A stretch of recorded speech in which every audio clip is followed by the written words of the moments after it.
கர்த்தரை துதியுங்கள், அவர் நல்லவர், அவர் கிருபை என்றென்றும் நம்மில் உள்ளது.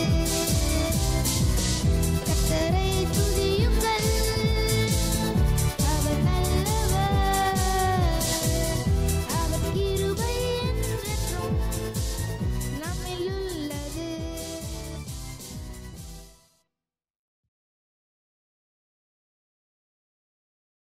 அதிகாரம் எல்லாரும் எடுங்க. யோபுடைய புத்தகம் 23 அதிகாரம் எல்லாரும் எடுத்துட்டிங்களா? சோத்ரம். யோபுடைய புத்தகம் 23 அதிகாரம் பழைய ஏற்பாட்டில் 654 பக்கத்தில் சொல்லப்பட்டிருக்கிறது. நான் வாசிக்கிறேன். 14 வசனம். எனக்கு குறித்திருக்கிறதை அவர் நிறைவேற்றுவார். இப்படிப்பட்டவைகள் இன்னும் அநேகம் அவரிடத்தில் உண்டு. எத்தனை பேர் விசுவாசிக்கிறீங்க? எனக்கு குறிக்கப்பட்டிருக்கிறதை அவர் நிறைவேற்றுவார். எத்தனை பேர் விசுவாசிக்கிறீங்க? எனக்கு என்னெல்லாம் கர்த்தர் குறித்து வச்சிருக்காரோ அதையெல்லாம் நிறைவேற்றக்கூடியவராக இருக்கிறார். அல்லேலூயா. அப்படின்னு சொன்னால் நாம் எப்படி இருக்கணும்? அதுதான் நம்முடைய நோக்கமாக இருக்கிறது. ஆகவே தேவ பிள்ளைகளாகிய நம்முடைய வாழ்க்கையில் எனக்கு ஒன்றை குறித்து இருக்கிறார், அதை அவர் நிறைவேற்றுவார். அப்படின்னா நாம் எப்படி இருக்கணும்? அருமையானவர்களே, நாம் எப்படிப்பட்டவர்களாய் இருக்கிறோம் என்கிறதல்ல, நாம் எப்படிப்பட்டவர்களாய் ஆண்டவருக்கு ஒப்பு கொடுக்கணும், அதுதான் ரொம்ப முக்கியம். அல்லேலூயா. கர்த்தர் நல்லவர். ஆகவே ஸ்தோத்திரம். ஏற்கனவே இந்த செய்தியை கொடுத்துருக்கிறேன்னு நினைக்கிறேன். தொடர்ந்து கர்த்தர் இந்த வார்த்தையை என்னோடு கூட பேசி கொண்டதுனால எனக்கு குறித்திருக்கிறதை அவர் நிறைவேற்றுவார். ஆகவே ஸ்தோத்திரம். தேவன் என்னவெல்லாம் நமக்கு ஆயத்தம் பண்ணியிருக்கிறாரோ அதையெல்லாம் குறித்திருக்கிறார், அதை நிறைவேற்றுவார். அல்லேலூயா, அல்லேலூயா. 1 கொரிந்தியர் 2 அதிகாரம் 9 வசனத்தை வாசிக்கலாம். 1 கொரிந்தியர்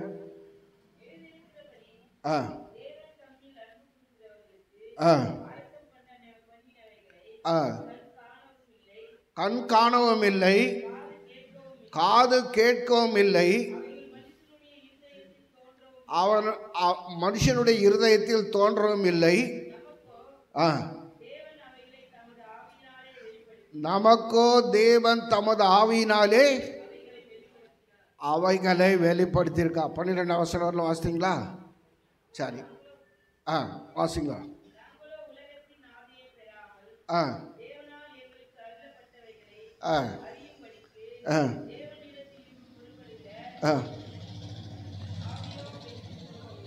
நல்லா கவனிங்க.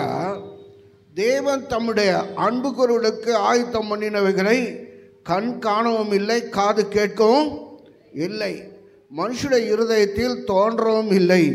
தேவன் தமது ஆவியினாலே அதை வெளிப்படுத்தியிருக்கிறார். அல்லேலூயா, அல்லேலூயா. ஸ்தோத்திரம். உதாரணத்துக்கு ஆண்டவர் எசேக்கியாவை பார்த்து கூப்பிட்டாரு. அவன் ஆவியில் நிறையப்பட்டான். ஆவியில் நிறைந்த பிற்பாடு அவனை கர்த்தர் என்ன பண்ணுறாருன்னா எலும்புகள் நிறைந்த ஒரு பள்ளத்தாக்கில் கொண்டு போய் நிறுத்துறார். எலும்புகள் நிறைந்த பள்ளத்தாக்கில் நிறுத்துறார். அப்போது எலும்புகள் நிறைந்த இடம் எப்படிப்பட்டதாக இருக்குதுன்னு சொன்னால் அது துர்நாற்றம் வீசக்கூடியதாக இருக்கும். அருமையான அது ரொம்ப பிரச்சனை உள்ள ஒரு இடமா இருக்கும். ஆகவே அப்படிப்பட்ட சூழ்நிலையில் கர்த்தர் என்ன பண்ணுறாரு, எசேக்கியேலை கொண்டு போகிறார். அப்போது அவனை பார்த்து சொல்கிறாரு, இந்த எலும்புகளை பார்த்து நீ தீர்க்க தரிசனம் சொல்லு என்று சொல்கிறார். அப்போது எலும்புகளை பார்த்து அது உலர்ந்து போன எலும்பு, இப்படிப்பட்ட எலும்பை பார்த்து நான் எப்படி பேசணும் அப்படின்னு அவன் நினைக்கல. ஆனால் தேவன் சொல்ல சொல்ல அந்த எலும்புகள், கால் எலும்பு, கை எலும்பு, எல்லா எலும்புகளும் இணைக்கப்பட்டது. அல்லேலூயா. சதைகள் உண்டானது, தோல் உண்டானது. ஆகவே ஸ்தோத்திரம். அந்த எலும்புகள் எல்லாம் யார் என்று சொன்னால் இஸ்ரேல் மக்கள் என்று சொல்லி தேவன் சொல்லுகிறார். அல்லேலூயா. ஆகவே தேவனுடைய ஆவியினால் நாம் நிரப்பப்பட்ட தெய்வ பிள்ளைகளாக இருக்கணும். அருமையானவர்களே, தேவன் தம்மிடத்தில் அன்பு கூறுவதற்கு ஆயத்தம் பண்ணினவைகளை கண் காணவும் இல்லை, காது கேட்கவும் இல்லை, மனுஷனுடைய இருதயத்தில் தோன்றவும் இல்லை. தேவன் தமது ஆவியினாலே அதை வெளிப்படுத்தினார். ஆகவே ஸ்தோத்திரம். இது உமக்கு தெரியும் ஆண்டவரே அப்படின்னு சொல்லி எசேக்கியேல் என்ன பண்ணுறான்? ஆண்டவர்கிட்ட சொல்கிறான். ஆண்டவர் சொல்ல சொல்ல எலும்புகள் இணையக்கடைவது, சதை உண்டாக்கடுவது, தோல் உண்டாக்கடுவது அப்படி சொல்லி அருமையானவர்களே எசேக்கியேல் கிட்ட சொல்ல சொல்ல தீர்க்க தரிசனமாக சொல்லுகிறான். அப்படி அந்த ஸ்தோத்திரம் அந்த எலும்புகள்லாம் இணைந்து செயல்பட தேவன் நாமத்தை மகிமைப்படுத்தத்தக்கதாக தேவன் உருவாக்கினார். அல்லேலூயா, அல்லேலூயா. ஆகவே தேவ பிள்ளைகளாகிய நம்முடைய வாழ்க்கையில் தம்மிடத்தில் அன்பு கூறுவதற்கு ஆயத்தம் பண்ணினதை நாம் காண முடியாது. அல்லேலூயா. ஆமாம், காண முடியாது. அவனை ஆவியில் நிறைய வச்சு கர்த்தர் என்ன பண்ணுறாரு? எலும்புகள் நிறைந்த பள்ளத்தாக்கில் கொண்டு போய் நிறுத்துறாரு. எத்தனை பேர் விசுவாசிக்கிறீங்க? இன்றைக்கு அதே சமயத்தில் யோவானை என்ன பண்ணுறாரு? பத்மு நிறைந்த ஸ்தோத்திரம் பத்மு தீவில் கொண்டு போய் நிறுத்துறார். ஆள் நடமாட்டம் இல்லாத இடத்துல கர்த்தர் அவனுக்கு பரலோகத்தின் ரகசியங்களை வெளிப்படுத்துகிறார். ஆகவே தேவன் தம்முடைய ஆவியினாலே வெளிப்படுத்தக்கூடியவராக இருக்கிறார். அல்லேலூயா. எனக்கு முன்குறித்திருக்கிறதை அவர் நிறைவேற்றுவார். உனக்கெல்லாம் எதெல்லாம் முன்குறித்திருக்கிறாரோ அதெல்லாம் கண்டிப்பாக நிறைவேற்றுவார். எத்தனை பேர் விசுவாசிக்கிறீங்க? ஆமாம். எனக்கு எதெல்லாம் முன்குறித்திருக்கிறாரோ அதெல்லாம் கண்டிப்பாக நிறைவேற்றுவார். அதை குறித்து நமக்கு ஒரு வாஞ்சை இருக்கணும், தாகம் இருக்கணும், தரிசனம் இருக்கணும், வெளிப்பாடு இருக்கணும். நிர்விசாலமாக இருக்கக்கூடாது. உலகத்தோடு கூட நாம் ஒத்தவர்களாக இராதபடி தேவனுடைய ஆவினால் நிறைந்து தேவ சித்தத்தை செய்யும்போது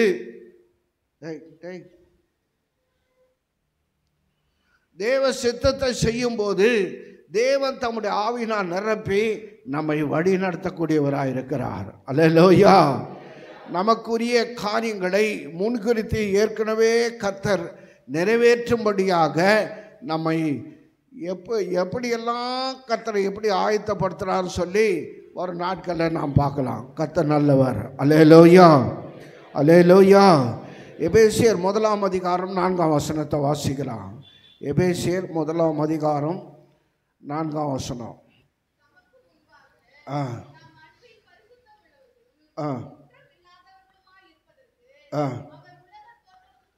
உலக தோற்றத்துக்கு முன்னே கிறிஸ்துவுக்குள் நம்மை தெரிந்து கொண்டிருக்கிறார். கிறிஸ்துவுக்குள் நம்மை உலக தோற்றத்துக்கு முன்னவே கர்த்தர் நம்மை தெரிந்து கொண்டிருக்கிறார். எத்தனை பேர் விசுவாசிக்கிறோம்? ஆகவே யோபுடைய புத்தகம் 1ஆம் அதிகாரம் 1ஆம் வசனத்தை வாசிக்கலாம். யோபுடைய புத்தகம் 1ஆம் அதிகாரம் 1ஆம் வசனம்.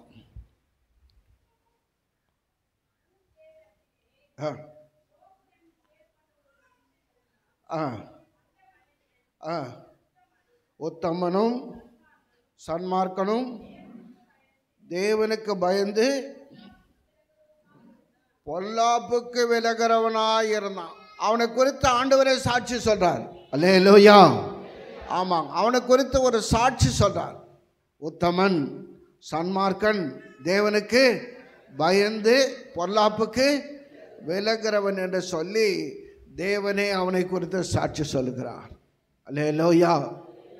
அப்போ பிசாசு பாருங்க, ஒரு தேவனுடைய சாட்சி ஒரு பக்கம் இருக்குன்னு சொன்னா பிசாசு நம்மளை பார்த்துனப்பான். தேவ பிள்ளைகள் மேலே தான் பிசாசுக்கு ரொம்ப நோக்கமாக இருக்கும். அப்போ ஆண்டவர் பிசாசு உலகமெல்லாம் சுற்றி திரிஞ்சு அந்த யோபை சோதிக்கும்படியாய் கடந்து வருகிறான். யார் சத்தம் போடுறது? நல்லா கவனிங்க. அப்போ யோபினிடத்தில் கடந்து வருகிறான். அப்போ நீர் அவனையும் அவனுக்கு உண்டான எல்லாவற்றையும் என்ன பண்ணியிருக்கிறீர்? வேலி அடைத்து வைத்திருக்கிறீர் என்று சொல்லி ஆண்டவர்கிட்ட அவன் சொல்லுகிறான். ஆனால் யோபு எப்படிப்பட்டவன்? உத்தமன், சன்மார்க்கன், தேவனுக்கு பயந்து பொல்லாப்புக்கு விலகிறவன். நாம் அப்படி இருக்கிறோமா? சோத்திரம். அப்படி இருந்தால் கண்டிப்பாக இரட்டிப்பான நம்மை கர்த்தர் நமக்கு தருவார். எத்தனை பேர் விசுவாசிக்கிறீங்க? ஆமாம். இழந்த எல்லாவற்றையும் யோபு திரும்ப பெற்றுக்கொண்டான். அல்லேலூயா, அல்லேலூயா, ஸ்தோத்திரம். யோபுடைய புத்தகம் 42ஆம் அதிகாரம் 12ஆம் வசனத்தை வாசிக்கலாம். யோபு 42:12. ஆ ஆ ஆ ஆ ஆ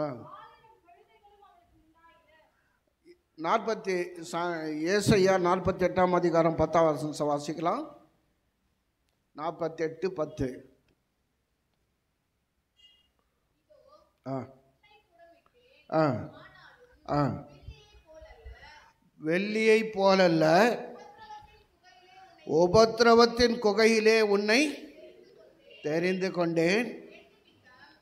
போதும். அப்போ யோபை கர்த்தர் எப்படி தெரிந்து கொண்டார் பாருங்க.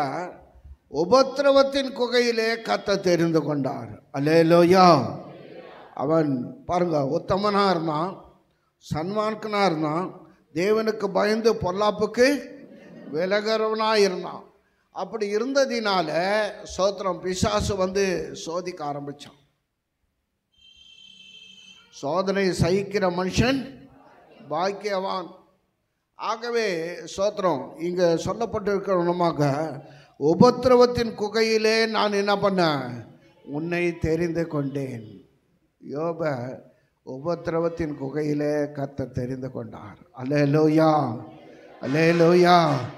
ஆகவே அவனுக்குரிய எல்லாவற்றையும் எனக்கு குறித்திருக்கிறதை அவர் நிறைவேற்றுவார் என்று சொல்லி கர்த்தருடைய கரத்தில் நன்மை பெற்ற நாம் தீமை அனுபவிக்க வேண்டாமா என்று சொல்லி மனைவி கிட்ட சொல்கிறான்.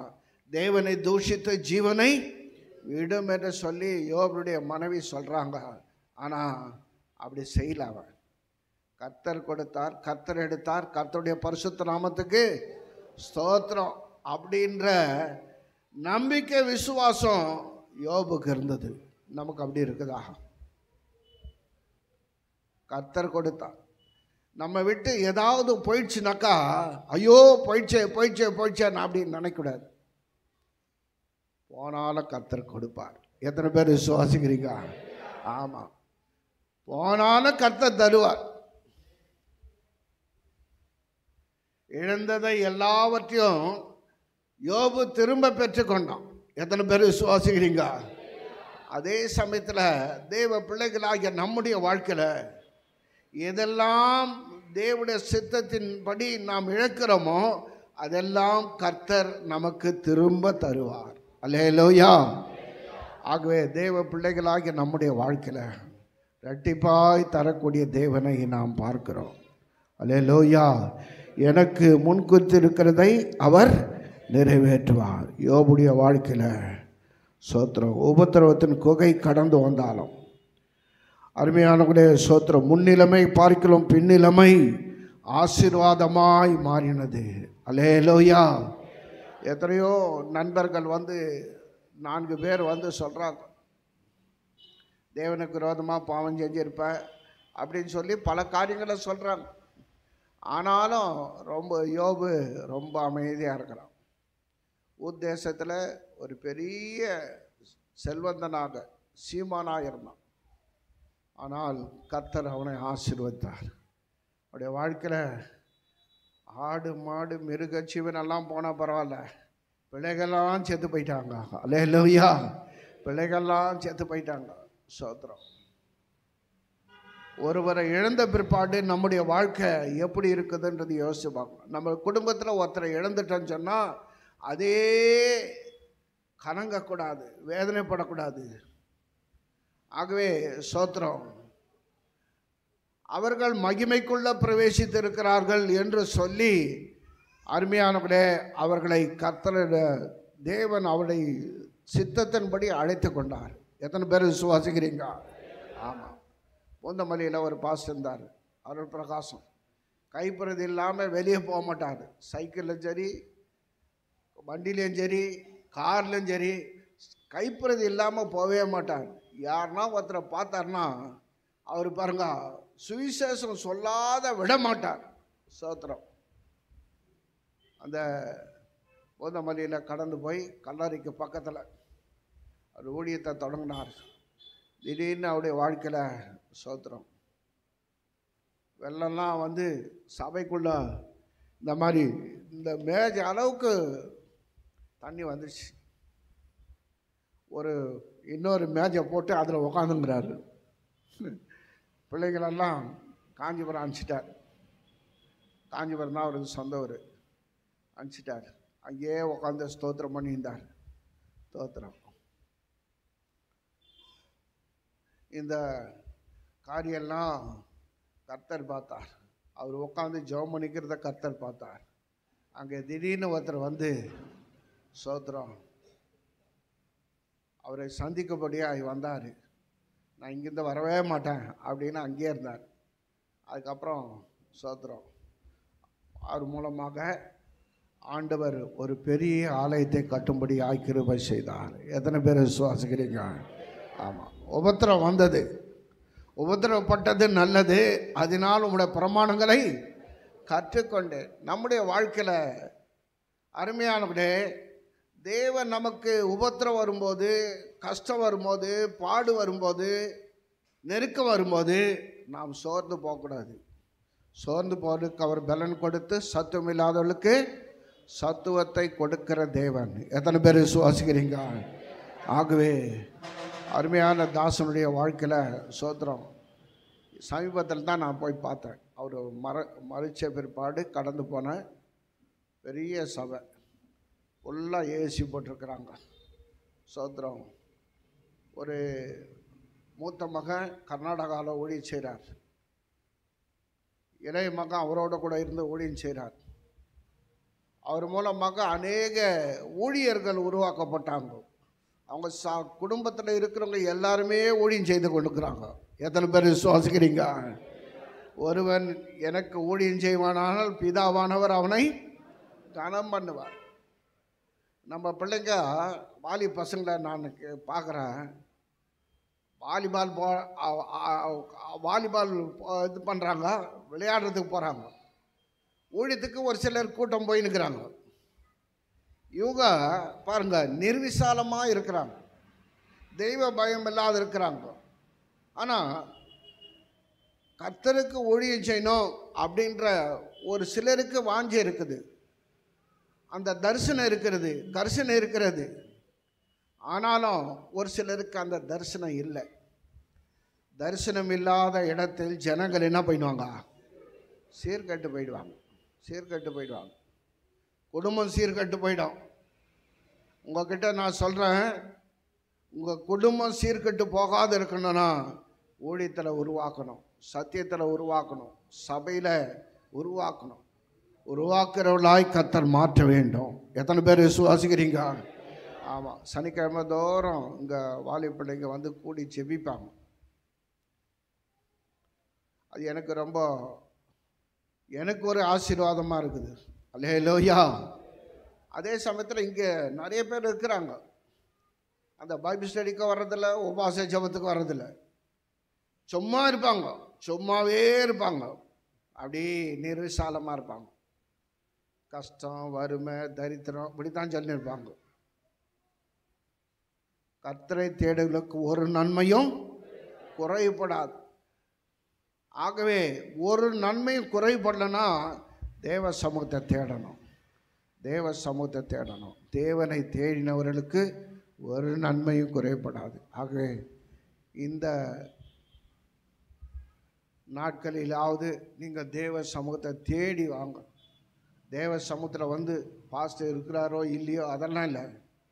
நீங்கள் தேவ சமூகத்தில் அண்ணால் இருதயத்தை ஊற்றினா ஒரு பெரிய மகத்தான சாமுவேலை அவள் பெற்றுக்கொண்டார். ஆகவே நீங்களும் நானும் தேவனுடைய ஆசீர்வாதத்தை பெறணும்னு சொன்னால் தேவ சமூகத்தை தேடணும். எத்தனை பேர் விசுவாசிக்கிறீங்க? எத்தனை பேர் விசுவாசிக்கிறீங்க? கர்த்தர் நல்லவர். ஸ்தோத்திரம். அப்போஸ்தலனாகிய பவுலை குறித்து பார்க்கலாம். அப்போஸ்தலர் நடபடிகள் 9ஆம் அதிகாரம் 15-16 வாசிக்கலாம். அப்போஸ்தலர்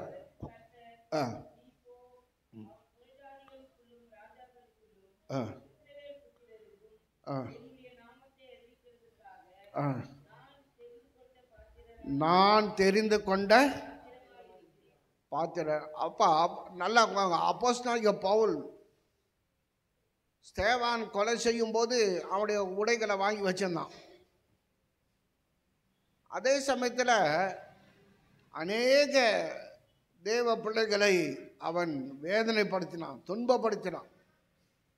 சவுலே சவுலே, முள்ளில் உதைக்கிறது உனக்கு கடினமாம் என்று கர்த்தர் அவனோடு பேசினார். நிருபங்களை வாங்கி, ஆசாரிய இடத்துல நிருபங்களை வாங்கி அவன் வெளியே கடந்து போகும்போது கர்த்தர் அவனை சந்தித்தார். அப்படி சந்திக்கும்போது அவனை கர்த்தர் புறஜாதிகளுக்காகவும் ராஜாக்களுக்காகவும் இஸ்ரவேல் புத்திரருக்காகவும் என் நாமத்தை அறிவிக்கிறதற்காக நான் தெரிந்து கொண்ட பாத்திரம். அல்லேலூயா, அல்லேலூயா. ஆகவே ஸ்தோத்திரம். இப்படிப்பட்ட ஒரு மனுஷனுடைய வாழ்க்கையில் எப்படிப்பட்ட காரியம் ஏற்பட்டதுன்னு சொன்னால், பிலிப்பியர் 3ஆம் அதிகாரம் 11ஆம் வசனத்தை வாசிக்கலாம். பிலிப்பியர் 3ஆம் அதிகாரம் 11ஆம் வசனம்.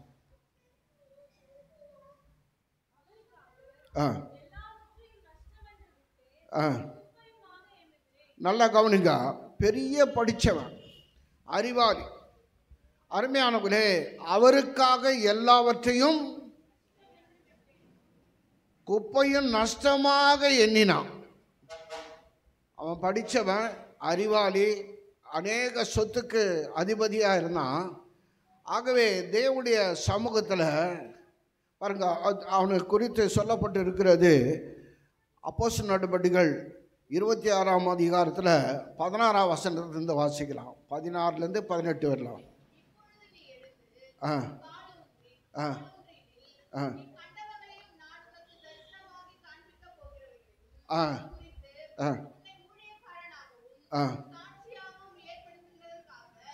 உன்னை ஊழியக்காரனாகவும் சாட்சியாகவும் ஏற்படுத்துவதற்காக உனக்கு தரிசனமானேன். உன் சுய ஜனத்தாரிடத்தில் நின்று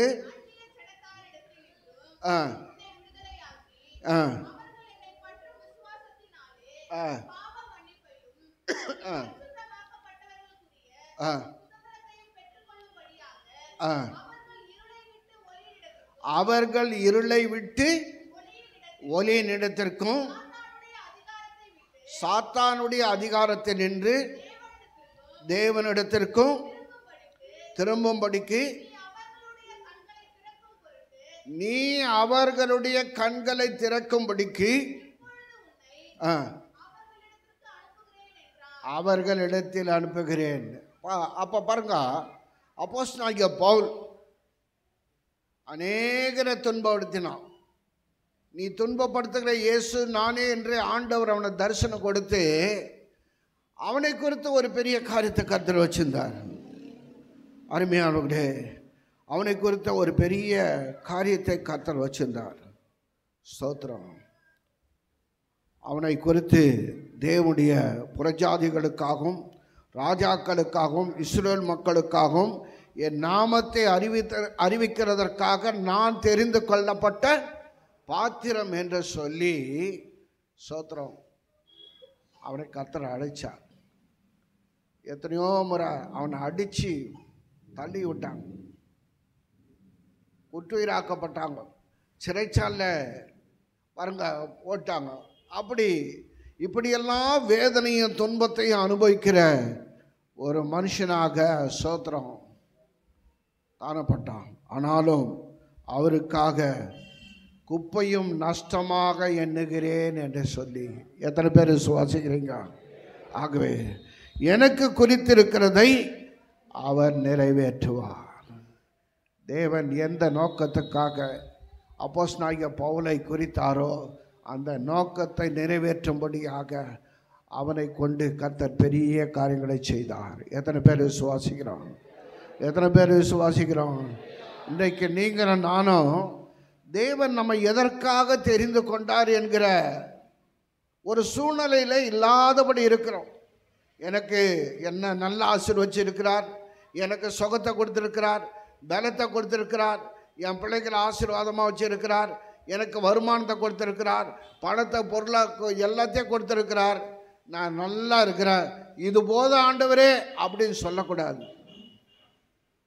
எல்லாவற்றையும் குப்பையும் நஷ்டமாக எண்ணி அருமையாகவே தன் வாழ்க்கையை அப்போஸ்தலனாகிய பவுல் ஒப்பு கொடுத்தான். அல்லேலூயா, அல்லேலூயா. எத்தனை பேர் விசுவாசிக்கிறீங்க? ஆகவே தேவ பிள்ளைகளாகிய நம்முடைய வாழ்க்கையில் ஒரு தரிசனம் வேணும். தரிசனம் இல்லாத இடத்தில் ஜனங்கள் என்ன போயிடுவாங்க? சீர்கேட்டு போயிடுவாங்க. நமக்கு ஒரு தரிசனம் இருக்கணும், ஒரு பாரம் இருக்கணும். நான் ரட்சிக்கப்பட்டேன், பாவத்திலிருந்து சாபத்திலிருந்து அக்கிரமத்திலிருந்து விடுதலையாக்கப்பட்டேன், நான் மரிச்சேன்னா பரலோக ராஜ்யத்தில் கடந்து போவேன். என்னுடைய உறவினர் குடும்பத்தார் எத்தனையோ பேர் இன்னும் சத்தியத்தை அறியாத இருக்கிறாங்க, அவங்கள எப்படியாகிலும் ஆண்டவருக்குள்ளே வழி நடத்தணும். அந்த பாரம் நமக்குள்ளே இருக்கிறதா? கரிசனை நமக்குள்ளே இருக்கிறதா? அருமையான தேவ பிள்ளைகளே, அப்படிப்பட்ட பாரம் நமக்குள்ளே இருக்கிறதுனால அருமையானவர்களே, அப்படி இருக்குன்னு சொன்னால் நாம் ஸ்தோத்திரம் ஒவ்வொரு வாரமும் ஒரு ஆத்மாவை கொண்டுன்னு வருவோம். எத்தனை பேர் விசுவாசிக்கிறீங்க? ஆமாம், ஒவ்வொரு ஆத்மாவை கொண்டு வருவோம். ரட்சிக்கப்படாத மக்களை நாம் கொண்டு வருவோம், சத்தியத்தை அறியாத மக்களை கொண்டு வருவோம், மனம் திரும்பாத மக்களை கொண்டு வருவோம். வந்து பார் அப்படின்னு சொல்லி ஆண்டவருடைய சமூகத்தில் கொண்டு வருவோம். அவர்கள் ரட்சிக்கப்படுவாங்க. ரட்சிப்பு யாருடையது? கர்த்தருடையது. ரட்சிப்பு கர்த்தருடையதாக இருக்கிறது. கேட்கக்கூடாதபடி செவிகள் மந்தமாகவில்லை. ஆகவே தேவ பிள்ளைகளாகிய நம்முடைய வார்த்தைகளை ஸ்தோத்திரம், தேவனுடைய வார்த்தைகளை ஸ்தோத்திரம் தேவ ஜனங்கள் கேட்கத்தக்கதாக நமக்குள்ள பாரம் இருந்தால் நமக்கு ஒரு தரிசனம் உண்டாகும். எத்தனை பேர் விசுவாசிக்கிறீங்க? ஆகவே தேவன் அப்போஸ்தலனாகிய பவுலுக்கு குறித்திருக்கிறதை நிறைவேற்றுகிறதை நாம் பார்க்கிறோம். அல்லேலூயா, அல்லேலூயா. அப்போஸ்தலர் நடபடிகள் 13ஆம் அதிகாரம் 22ஆம் வசனம். அப்போஸ்தலர் நடபடிகள் 13ஆம் அதிகாரம் 22ஆம் வசனம்.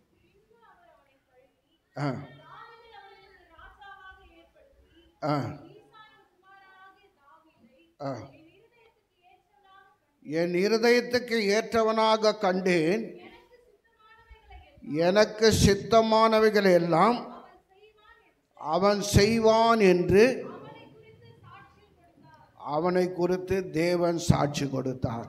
எத்தனை பேர் விசுவாசிக்கிறீங்க? ஆமாம், எனக்கு சித்தமானதை எல்லாம் அவன் செய்வான். தாவீது செய்வான். நல்லா கவனிங்க. என் இருதயத்துக்கு ஏற்றவனாக கண்டேன். ஸ்தோத்திரம். அவன் தவறு செஞ்சிட்டான்,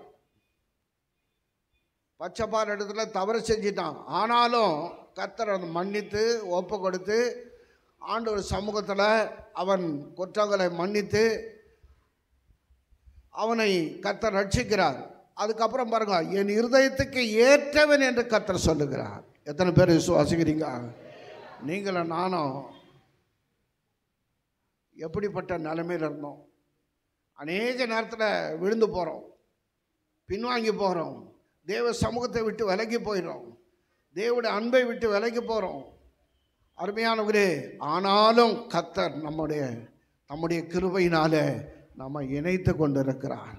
கிருபையாக இரக்கத்தினாலே தயவினாலே நம்மை சேர்த்து கொண்டு இருக்கிறார். அல்லேலூயா. ஆகவே ஸ்தோத்திரம். இங்கே நாம் பார்க்கிறோம், தாவீதை குறித்து ஆண்டவர் சொல்லுகிறார், என் இருதயத்துக்கு ஏற்றவனாக கண்டேன், எனக்கு சித்தமானதை எல்லாம் அவன் செய்வான். 1 சாமுவேல் 24ஆம் அதிகாரம் 6ஆம் வசனம் 7ஆம் வசனம். 1 சாமுவேல் 24ஆம் அதிகாரம் 6ஆம் வசனம் 7ஆம் வசனம். ஆ ஆ ஆ ஆ ஆ கர்த்தரால் அபிஷேகம் பண்ணப்பட்டவர் என்று சொல்லி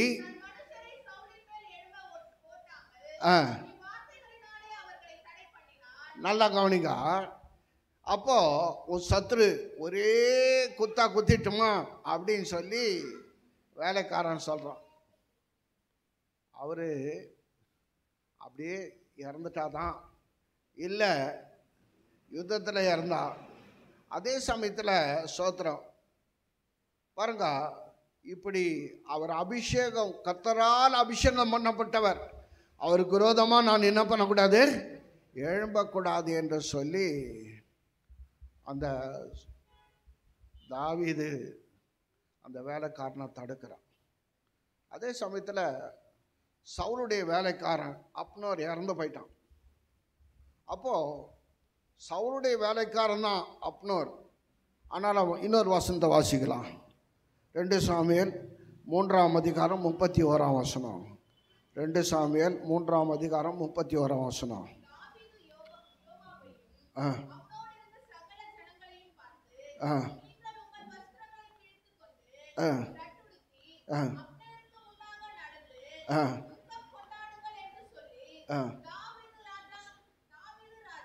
ஆ தாவீது ராஜா பாடைக்கு பின்பாக சென்றான். 39ஆம் வசனத்தை வாசிங்க. நான் ராஜாவாக அபிஷேகம் பண்ணப்பட்டவனாய் இருந்த போதிலும் நான் இன்னும் பலவீனன்,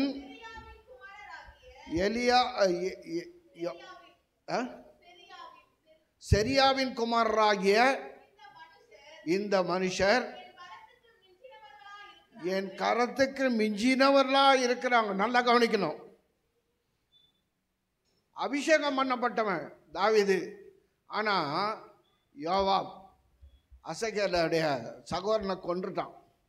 ஆகவே ஸ்தோத்திரம், அப்னேரை கொல்லும்படியாக அவன் தீர்மானித்தான். அப்னேர் யாருன்னு சொன்னால் சவுலுடைய தளபதி. அல்லேலூயா. அப்போ அது நிறைய காரியங்கள் சொல்லப்பட்டிருக்குது. அப்னேருக்காக அவன் அழுது புலம்புகிறான். தாவீது அழுது புலம்புகிறான். உன் கையில் பட்டை இருக்குது, ஆனாலும் எதிர்த்து கொல்லலையே அப்படின்னு சொல்லி ஸ்தோத்திரம் அவனை குறித்து அநேக காரியங்களை சொல்லி புலம்புகிறவனாய் காணப்பட்டான். அல்லேலூயா. அது மட்டுமல்ல, அந்த பாடைக்கு பின்னால் ஸ்தோத்திரம் தாவீது ராஜா கடந்து போகிறான். நல்லா கவனிக்க, இங்கே சொல்லப்பட்டிருக்கிறது, எனக்கு சித்தமானதை எல்லாம் செய்வான், என் இருதயத்துக்கு ஏற்றவன். ஆகவே தேவனுடைய இருதயத்துக்கு ஏற்றவளாய் நாம் இருக்கும்போது, தேவ சித்தத்தை செய்யும்போது எனக்கு குறித்திருக்கிறதை அவர் நிறைவேற்றக்கூடியவராய் இருக்கிறார். எத்தனை பேர் விசுவாசிக்கிறார்? தேவனுடைய இருதயத்துக்கு ஏற்றவளாய் நாம் இருந்தால் நமக்கு குறித்திருக்கிறத எல்லாவற்றையும் கர்த்தர் நிறைவேற்றுவார். எத்தனை பேர் விசுவாசிக்கிறீங்க? அல்லேலூயா. ஏசாயா 44 அதிகாரம் 28 வசனம். ஆ ஆ ஆ ஆ ஆ ஆ எனக்கு பிரியமானதை எல்லாம் நிறைவேற்றுவான் என்று. அப்போ நல்லா கவனிங்க, கோரேசை குறித்து ஆண்டவர் சொல்றாரு, எனக்கு பிரியமானதை எல்லாம் அவன் செய்வான். எப்படி யோசிக்கிறீங்க? எனக்கு பிரியமானதை எல்லாம் கோரேஸ் செய்வான். அது கீழே வாட்சிங்கன்னு சொன்னாக்கா நிறைய காரியம் இருக்கும். ஆகவே நாம் தேவனுக்கு பிரியமானவளாக இருக்கிறோமா? தேவனுடைய சித்தத்தை செய்கிறவளாக இருக்கிறோமா?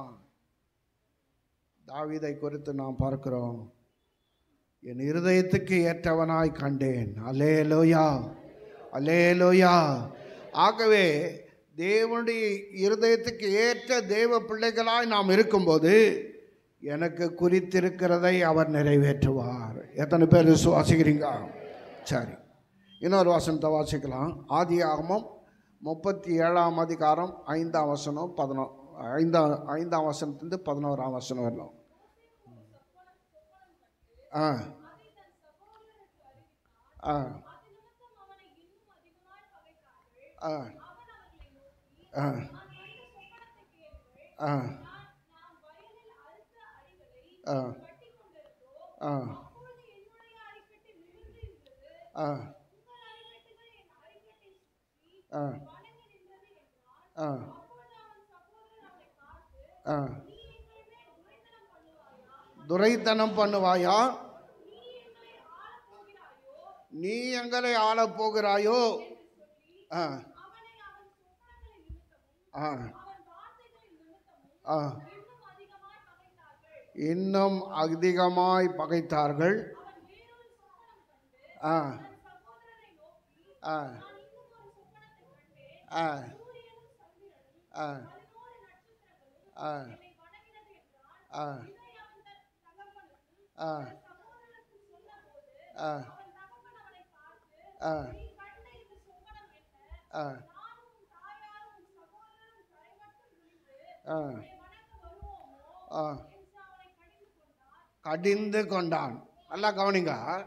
இப்போ முதல் சொப்பனத்தை கண்டு பகைத்தார்கள். சகோதரர்கள் என்ன பண்ணாங்க? பகைத்தார்கள். ரெண்டாவது சொப்பனத்தை கண்டு பண்ணாங்க, அவங்க என்ன பண்ணாங்க? கடிந்து கொண்டார்கள். அல்லேலூயா, அல்லேலூயா. தேவன் ஒரு மனுஷனை குறித்து என்ன நினைக்கிறாரோ அதை நிறைவேற்ற வல்லவராயிருக்கிறார். எத்தனை பேர் விசுவாசிக்கிறீங்க? எனக்கு குறித்திருக்கிறதை அவர் நிறைவேற்ற வல்லவராயிருக்கிறார். நாம் எப்படிப்பட்டவர்களாக இருக்கணும்? இருதயத்துக்கு ஏற்றவர்களாக இருக்கணும்.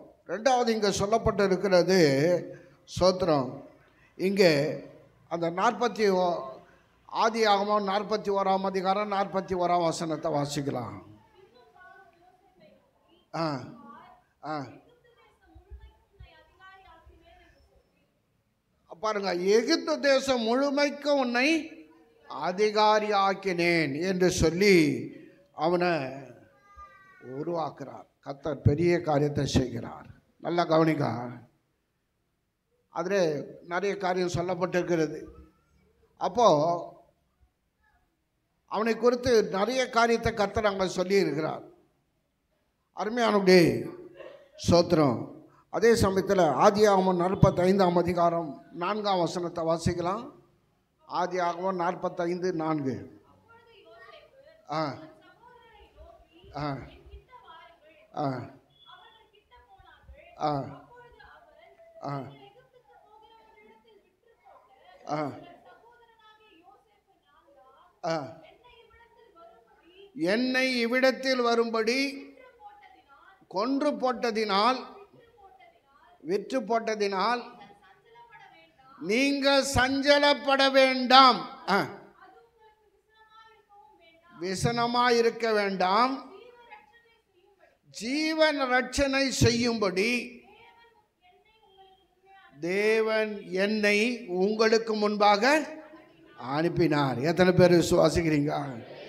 ஆகவே யோசேப்புடைய வாழ்க்கையில் பாருங்க, அவனுடைய வாழ்க்கையில் தன் தரிசனத்தில் சொப்பனத்தில் உறுதியாய் நின்றான். பொல்லாப்பு செய்யாதவனாய் காணப்பட்டான். ஆகவே சோத்திரம், பொல்லாப்பு செய்யாதவனாய் இருந்ததினால கர்த்தர் அவனை கனப்படுத்தி உயர்த்தி மேன்மையாய் கர்த்தர் வைத்தார். அல்லேலூயா, அல்லேலூயா, சோத்திரம். யாத்ராகமம் 33ஆம் அதிகாரம் 11ஆம் வசனத்தை வாசிக்கலாம். யாத்ராகமம் 33ஆம் அதிகாரம் 11ஆம் வசனம்.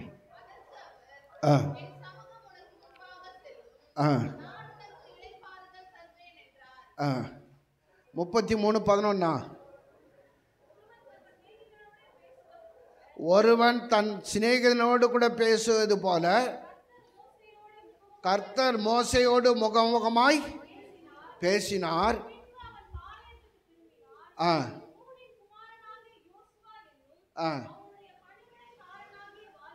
பணிவிடைக்காரனாகிய வாலிபன் ஆசரிப்பு கூடாரத்தை விட்டு பிரியாதிருந்தான். போதும். ஆசரிப்பு கூடாரத்தை விட்டு பிரியாது இருக்கிறவனாக யார் இருந்தது சொல்லுங்களேன்? யோசுவா இருந்தான். நீங்களும் நானும் எப்படி இருக்கணும்? தேவ சமூகத்தை விட்டு பிரியவே கூடாது. அல்லேலூயா, அல்லேலூயா. முதலாவது இருதயத்துக்கு ஏற்றவனாக இருக்கணும். ரெண்டாவது யோசேப்பை மாறி பொல்லாப்புக்கு விலகி நம்மை காத்துக்கொள்ள வேண்டியவர்களாக இருக்கணும். மூன்றாவது ஆசரிப்பு கூடாரத்தை விட்டு பிரியாது இருக்கணும். ஆகவே எனக்கு குறித்திருக்கிறதை கர்த்தர் நிறைவேற்றக்கூடியவராக இருக்கிறார். எத்தனை பேர் விசுவாசிக்கிறீங்க? அந்த யோசுவா கொண்டு சூரியனும் சந்திரனும், சோத்திரம், ஒரு மனுஷனுடைய சொல் கேட்டு சூரியனும் சந்திரனும் தரித்து நின்றது. அல்லேலூயா. அதுக்கு முன்னால் நிற்கலை, அதுக்கு பின்னாலே நிற்கலை. அதை எதற்காக அதை செஞ்சேன்னு சொன்னால், யோசுவா கீழ்ப்படிதல் உள்ளவனாக இருந்தான். ஆசரிப்பு கூடாரத்தில் பணிவிடைக்காரனாக இருந்தான். அதே சமயத்தில் மோசேக்கும் பணிவிடைக்காரனாக இருந்தான். சோத்திரம். அவனை கொண்டு அதிபதியாய் கர்த்தர் மாற்றினார். கானான் தேசத்தை அருமையாளர்களே, சோத்திரம், எல்லாருக்கும் பங்கிடத்தக்கதாக ஒரு உன்னதமான மனுஷனாய் கர்த்தர் மாற்றினார். அல்லேலூயா, அல்லேலூயா. ஆகவே யோசுவாவை கொண்டு அவனுக்குரிய காரியத்தை நிறைவேற்றினார். எனக்கு முன் குறித்து இருக்கிறதை கர்த்தர் நிறைவேற்றுவார். இன்றைக்கு நம்முடைய வாழ்க்கையில் எதெல்லாம் கர்த்தர் முன் குறிச்சிருக்கிறார்? எத்தனை பேர் விசுவாசிக்கிறோம்? எத்தனை பேர் விசுவாசிக்கிறோம்? ஆகவே ஸ்தோத்திரம். 2 தீமோத்தேயு 2ஆம் அதிகாரம் 10ஆம் வசனத்தை வாசிக்கலாம். 2 தீமோத்தேயு 2ஆம் அதிகாரம் 10ஆம் வசனம்.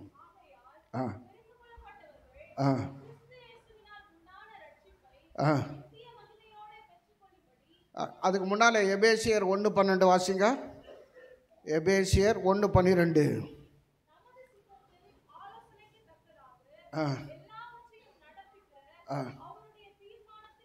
அவருடைய தீர்மானத்தின்படி நாங்கள் முன்குறிக்கப்பட்டு தெரிந்து கொள்ளப்பட்டோம். ஆகவே அவருடைய தீர்மானத்தின்படி முன்குறிக்கப்பட்டவர்களுக்கு, தெரிந்து கொள்ளப்பட்டவர்களுக்கு எதெல்லாம் நடக்கும்? எதெல்லாம் நடக்கும்? ரட்சிப்பை பெற்றுக்கொள்வார்கள், ரட்சிப்பை பெற்றுக்கொள்வார்கள் என்று சொல்லி பார்க்கிறோம். சோத்திரம். தீத்து 1ஆம் அதிகாரம் 3ஆம் வசனம். தீத்து 1ஆம் அதிகாரம் 3ஆம் வசனம்.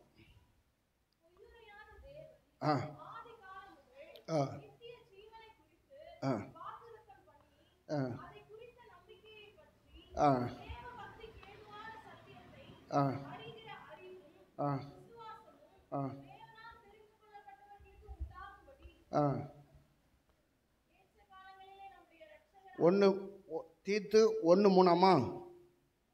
சத்தியத்தை அறிகிற அறிவும் விசுவாசமும் தேவனால் நமக்கு உண்டாயிருக்கிறது. எத்தனை பேர் விசுவாசிக்கிறீங்க?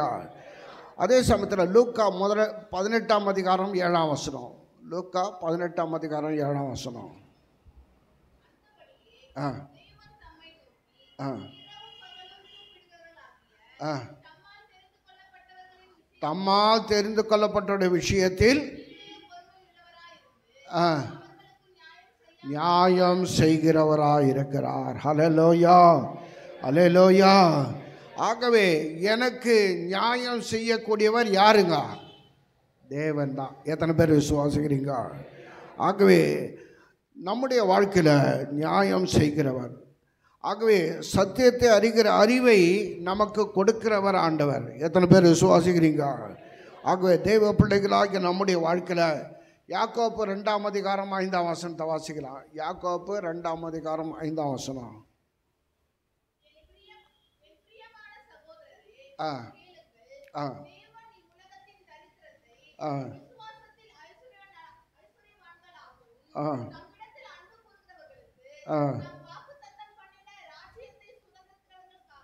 ஆ ஆ சோத்திரம். அப்போ அன்புக்குருளுக்கு ராஜ்யத்தை கர்த்தர் சுதந்திரிக்கத்தக்கதாக கர்த்தர் நடத்துவார். எத்தனை பேர் விசுவாசிக்கிறீங்க? ஆகவே தேவ பிள்ளைகளாகிய நம்முடைய வாழ்க்கையில் எனக்கு குறித்திருக்கிறதை அவர் நிறைவேற்றுவார். எனக்கு குறித்திருக்கிறதை அவர் நிறைவேற்றுவார். அன்புக்குருளுக்கு ராஜ்யத்தை சுதந்திரித்துக் கொள்வார்கள். அல்லேலூயா, அல்லேலூயா. கர்த்தர் பெரிய காரியத்தை இந்நாட்களில் செய்ய போகிறார். எத்தனை பேர் விசுவாசிக்கிறோம்? ஆகவே சோத்திரம். தேவ பிள்ளைகளாகிய நம்முடைய வாழ்க்கையில் ஆபிரகாமை கர்த்தர் பார்த்து சொன்னார், நேசகுமாரனும்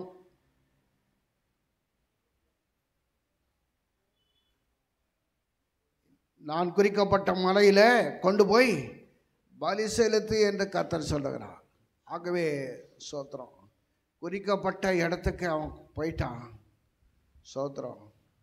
அவன் விசுவாசத்தில் நீதிமானாக காணப்பட்டான். எத்தனை பேர் விசுவாசிக்கிறீங்க? ஆகவே யோபை நாம் பார்க்கிறோம், கர்த்தர் கொடுத்தார், கர்த்தர் எடுத்தார், கர்த்தருடைய பரிசுத்த நாமத்துக்கு ஸ்தோத்திரம் என்று சொன்னது போல ஆபிரகாம் விசுவாசத்தில் நீதிமானாக காணப்பட்டான். ஆகவே பாருங்க, அந்த பிள்ளையை கொண்டு போயிட்டு என்ன பண்ணுறான்? ஏக சுதனம் நேசகுமாரனாகிய உன்னுடைய மகனை எனக்கு பலி செலுத்து என்று சொன்னபோது சோத்திர வேலைக்காரன் நிறுத்திட்டு மலையில், கர்த்தர் குறித்த மலையில் கொண்டு போய் அவனை பலியாய் செலுத்தும்படியாக பாருங்க கத்தியை எடுத்து ஓங்குகிற போது கர்த்தர், பிள்ளையாண்டான் மேல் உன் கையை போடாதே என்று சொல்லி கர்த்தர் தடுக்கிறார். ஆகவே இதனால் நீ தேவனுக்கு பயந்தவன். அந்த 22ஆம் அதிகாரத்தில் இருக்கும், வாசிங்க பார்க்கலாம். ஆதியாகமம் 22ஆம் அதிகாரம். ஆ ஆ ஆ ஆ ஆ ஆ ஆ ஆ ஆ ஆ ஆ நீ அவனை புத்திரன் என்றும் உன் ஏக சுதன் என்றும் பாராமல் எனக்காக ஒப்பு கொடுத்தபடியினால் நீ தேவனுக்கு பயப்படுகிறேன் என்று இப்பொழுது அறிந்திருக்கிறேன். அல்லேலூயா, அல்லேலூயா. இப்போது எப்போ அறிந்திருக்கிறாருங்க? பாருங்க, நம்ம முற்றிலுமாக அர்ப்பணிக்கும் போது தான் நாம் தேவனுக்கு பயந்தவர்களா இல்லையான்றது கர்த்தருக்கு தெரியும். எத்தனை பேர் விசுவாசிக்கிறீங்க? அப்போது அறகுறையாக இருக்கும்போது எல்லாம் அங்கீகரிக்க மாட்டார். முற்றிலுமாய் பாருங்க, வேலைக்காரன் நிறுத்திட்டான், மலையில் கொண்டு போயிட்டான், ஒரு பலிபீடத்தை கட்டிட்டான். அவனை போயிட்டு என்ன பண்ணான்? கண்ணை கட்டி படுக்க வச்சுட்டான். கத்தி எடுத்து நீட்டும் போது கர்த்தர் சொன்னார், பிள்ளையாண்டான் மேல் உன் கையை போடாதே. அதுக்கப்புறம் கர்த்தர் சொல்கிறாரு, நீ தேவனுக்கு பயந்தவன் என்பதை அறிவேன். அல்லேலூயா. இன்றைக்கு நாம் எந்த காலத்தில் எந்த சூழ்நிலை தேவனுக்கு பயப்படுறோம்? தமக்கு பயந்து தம்முடைய கிருபைக்கு காத்திருக்கும் மேல் கர்த்தர் எப்படி இருக்கிறாரு? பிரியமாக இருக்கிறார், பிரியமாக இருப்பார். ஆக நீங்களும் நானும் எப்படிப்பட்ட மக்களாக இருக்கிறோம்? தேவனுக்கு பயந்து நடக்கிறோமா? நாளைக்கு பார்த்துக்கலாம், அப்புறம் பார்த்துக்கலாம் அப்படின்னு சொல்லி நிர்விசாலமாக தேவன் சொல்லும்போது கீழ்ப்படியணும், ஒப்பு கொடுக்கணும், அர்ப்பணிக்கணும்.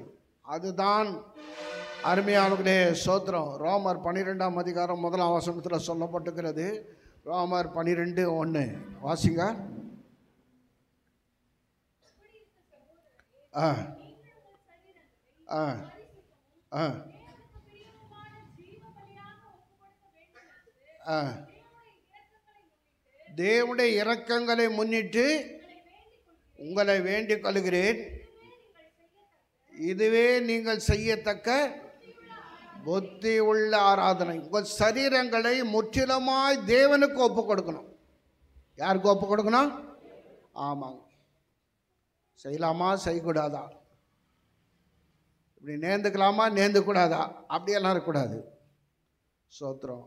ஆபிரகாம் கர்த்தர் கொடுத்தார். 100 வயதில் கர்த்தர் எனக்கு பிள்ளையை கொடுத்தார். அவருக்கு நான் பலி செலுத்தின பிற்பாடும் கர்த்தர் கண்டிப்பாக கொடுப்பார்ன்ற நம்பிக்கையில் விசுவாசத்தில் உறுதியாக இருந்தான். அல்லேலூயா. ஆகவே அவன் விசுவாசத்தின் தகப்பனாக மாறினான். எத்தனை பேர் விசுவாசிக்கிறீங்க? ஆமாம். ஆபிரகாமின் தேவனும் ஈசாக்கின் தேவனும் யாக்கோப்பின் தேவனும் ஆகிய கர்த்தாவே என்று சொல்லி முதலாவது ஆபிரகாமை கூப்பிடுறோம். அவன் விசுவாசத்துக்கு உரிய தகப்பனாக இருந்தான். இன்றைக்கு எதற்காக அவன் விசுவாச தகப்பனாக இருந்தான்னு சொன்னால், நேசகுமாரனும் ஏக புதவனுமாகிய தன் மகனை பலி செலுத்தும்படியாக தன்னை ஒப்பு கொடுத்ததினாலே ஸ்தோத்திரம், நீ தேவனுக்கு பயப்படுகிறேன் என்று இப்பொழுது அறிந்திருக்கிறேன் என்று கர்த்தர் சொன்னார். எத்தனை பேர் விசுவாசிக்கிறீங்க? இப்பொழுது அறிந்திருக்கிறேன். நாம் எப்படி இருக்கிறோம்? ஸ்தோத்திரம். செய்யலாமா செய்யக்கூடாதா, இதை செய்யலாமா செய்யக்கூடாதா, ஆண்டவருடைய வார்த்தைக்கு ஒப்பு கொடுக்கலாமா ஒப்பு கொடுக்கூடாதா, அப்படியெல்லாம் இருக்கக்கூடாது. முற்றிலுமாய் ஸ்தோத்திரம் நாம் அர்ப்பணிக்கும் போது தேவன் நம்மை ஆசீர்வதிக்கிறவராக இருக்கிறார். அல்லேலூயா, அல்லேலூயா. ஆகவே ஸ்தோத்திரம், இருதயத்துக்கு ஏற்றவளாக இருக்க வேண்டும். அதே சமயத்தில் பொல்லாப்பை விட்டு விலகிறவளாக இருக்க வேண்டும். அதே சமயத்தில் ஸ்தோத்திரம், யோசுவாவை போல தேவ சமூகத்தை விட்டு விலகாதிருக்க வேண்டும். அல்லேலூயா. எனக்கு குறித்திருக்கிறதை அவர் நிறைவேற்றுவார். பவுலுக்கு குறித்திருக்கிற சகல காரியத்தை நிறைவேற்றினார். அல்லேலூயா. எதற்காக? அவன் எல்லாவற்றையும் குப்பையும் நஷ்டமாக எண்ணி எல்லாவற்றையும் ஒதுக்கினான். தேவனுக்காக தன் ஜீவனை ஒப்பு கொடுக்க தீர்மானித்த போது கர்த்தர் ஆசீர்வதித்தார்.